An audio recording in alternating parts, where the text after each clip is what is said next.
a short period of time, relatively speaking. Right?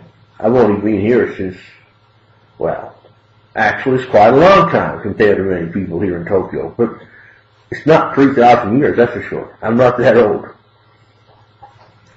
During the Tokugawa times, 1603 to 1868, this is a famous part of Japanese history.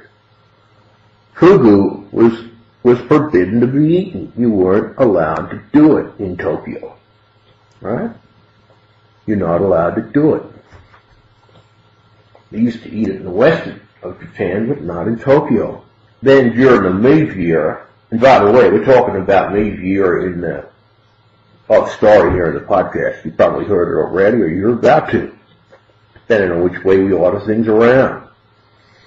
During the Meiji era, 1867 to 1912, fugu was banned again in many parts of Japan. Right? There's only one person in the world not allowed to eat fugu. Guess who that is? It's not you, it's not me, it's the Emperor of Japan. He is forbidden to eat the fugu. Why? Because it's dangerous. He could end up dying, see? So he ain't allowed to have any. There's all different types of fugus. If you want to impress your friends about fugu, tell them about the tor-fugu. What is a tor-fugu? It's a tiger blowfish. Right? It's the most poisonous. It's got kind of stripes on it, like a tiger, I guess. Right? Tora-fugu, right? So there's lots of different pufferfish. Okay? You want to look at the fugus getting sold? You don't go to Tsukiji, you go to Shimonoseki instead, right? That's where they have the fugu market. It's a special market. Excuse me. Now these little critters have been overfished. So they got these breeding cages now, and they harvest them from these cages. They have floating cages actually out there in the ocean, right? This is how they grow the fugu fish, right? So let's look at what it takes to be a fugu chef. You gotta have 3 years as an apprentice. You gotta be able to identify the fish. You gotta have a test actually cutting the fish open, cleaning it, preparing it, and then you gotta eat it. Right? Only about a third of the people who sit the test actually pass each time. Right?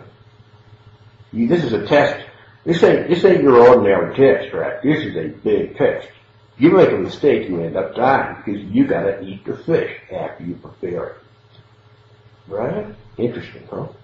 Very interesting. I don't think there ain't that many tests in the world where you can end up dying as a result of sitting the test.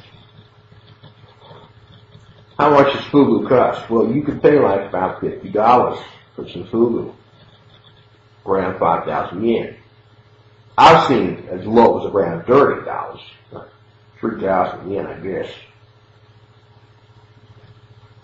You just want a little bit, ask the chef. Maybe he'll give you a little taste. Right? So, eating fugu ain't that expensive, but it sure could be deadly if you do it the wrong way. How many people get poisoned from fugu every year? Roughly 20 to 44 people. Going back about a decade. That's how many people. Well, that's how many times people were poisoned. There might be like 5 people poisoned at the same time. 3, 2, 1. Who knows? There are around roughly 20 to 44 incidents of people getting poisoned by fugu between 1996 and 2006. Right? Average fatality rate was 6.8%.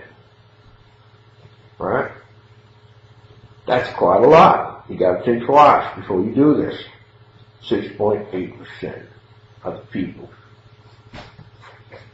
ended up dying. Alright? So that's a lot of people. Right? Now, if you're eating in a restaurant, those odds are lower. because out of all those incidents, only one took place in a restaurant. For example, the rest of them end up being fishermen. They get so hungry they eat their fish when they catch it. Right? Amateurs who don't know what they're doing. And what's really fascinating about this fish is, in 2007, a guy in Thailand reported that some fish sellers in Thailand were selling puffermeat fish as salmon. So be careful if you're eating a fish in Thailand, because these fish sellers down there sometimes were busted selling it as salmon. 15 people died over 3 years. 115 people brought to hospitals. Even though FUGU was banned in Thailand, these guys are selling it as salmon. Alright. So be careful if you're eating the FUGU. Don't think about statistics, because statistics don't mean anything. Alright? It could mean 50 people died, it could mean one person died. It doesn't matter. The point is, it could be you. It only takes one, and that one is enough for you to have a really bad day. So be careful if you're eating the FUGU. Take care. From Tokyo Joe.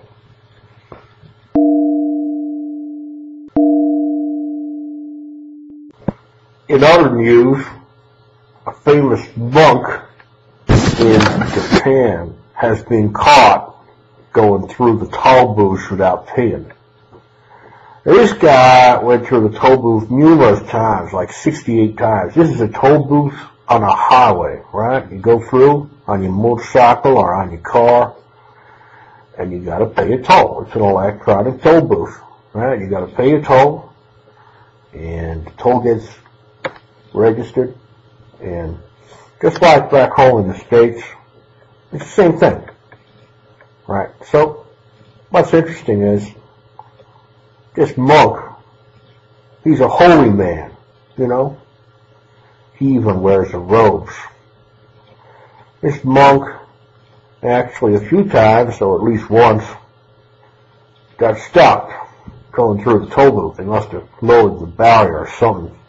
They asked him, the guards, they said, "Hey you, monk, what are you doing? You gotta pay your toll." And he actually said, "It's Obon time," which is a festival over here to do with Buddhism. Obon is another thing I'll talk about on the Tokyo Forum podcast sometime in the future. In fact, I might even do that next week. But this monk says, "Oh, it's Obon, and I've been thinking about Obon stuff. So, bye." And he just sped off. Anyway, they busted him. This is the monk that got busted going through the toll booths. Anyway, it's a real shock to me. I always thought those monks used to walk everywhere, but obviously not. Okay? Interesting story. Okay, Tokyo Joe here. I'm going to talk about something that's been bugging me for a couple of years now. And not just me, but a lot of other people in this city. The city of Tokyo, and that is, why is it every single time you go down to the MEIJI Jingo Shrine, there's all these tourists hollering and yelling and screaming like it's a festival when it's actually a shrine and big gardens? What's going on? Back in the day, they used to police this place a lot more severely than they do now. There were cops walking around, big batons, and, if you made a big noise, they'd look at you pretty mean, actually. Now it's like a big carnival. What's going on? It's a Meiji Jingo Maya. It's a big shrine for the Emperor Meiji. So what's going on with you tourists coming here and, doing this, defiling the Japanese shrine to Meiji, the Emperor? This is kind of interesting because Meiji era Japan is kind of like a very significant part of Japanese history. And Meiji